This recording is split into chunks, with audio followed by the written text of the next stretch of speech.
태국 바툼타니 스타디움에서 열린 2023년 아시안컵 U17 최종예선 한국과 일본의 팽팽한 접전이 눈에 띈다.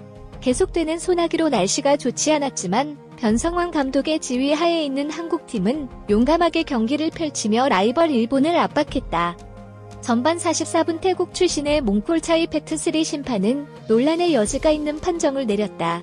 고종현과 미스와키는 정상적인 일본의 공격 상황에서 페널티 지역 왼쪽 가장자리를 파고들며 줄다리기를 했지만 선수들의 배후에 있던 주심은 고종현이 파울을 선언하고 옐로 카드를 꺼내 경기마저 중단시켜 한국팀을 10명씩 퇴장시켰다.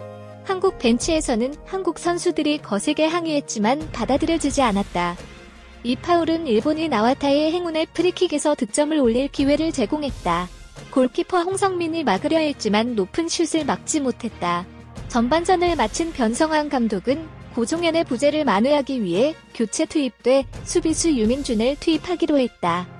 경기는 젖은 코트와 폭우 속에서 계속되었지만 양팀은 여전히 위험한 상황을 만들기 위해 노력했다.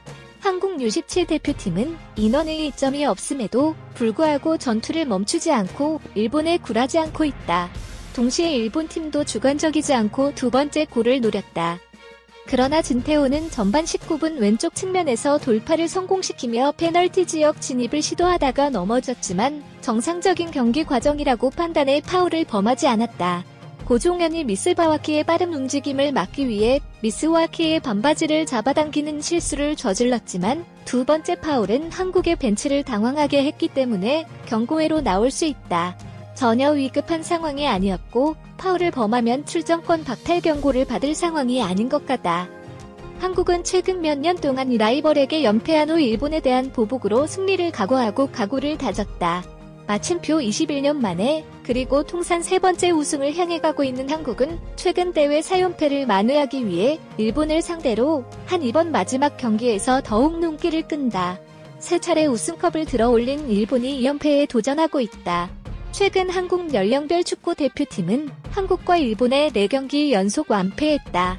A조에 이어 16세 이하, U16와 23세 이하, U23 대표팀 두 차례 모두 0-3일 굴욕감을 맛봤다. 2019년 12월 18일 부산에서 열린 동아시아 축구연맹 EF21 챔피언십에서 한국은 황인범이 결승골에 힘입어 1-0으로 이겼다. 수준 A팀은 2021년 3월 25일 일본 요코하마에서 열린 친선 경기에서 0-3으로 패했다. U17 대표팀은 지난해 6월 8일 일본 센다이에서 열린 드림컵 국제 U16 대회에서 0-3으로 패했다. 같은 달 12일 우즈베키스탄 타슈켄트에서 열린 AFC U23 아시안컵 8강전에서 U23 대표팀이 0-3으로 패해 탈락했다. A조는 지난해 7월 27일 일본 나고야에서 열린 EF21 챔피언십에서 17세 이하 대표팀을 감안해도 8년 동안 일본을 꺾지 않았다.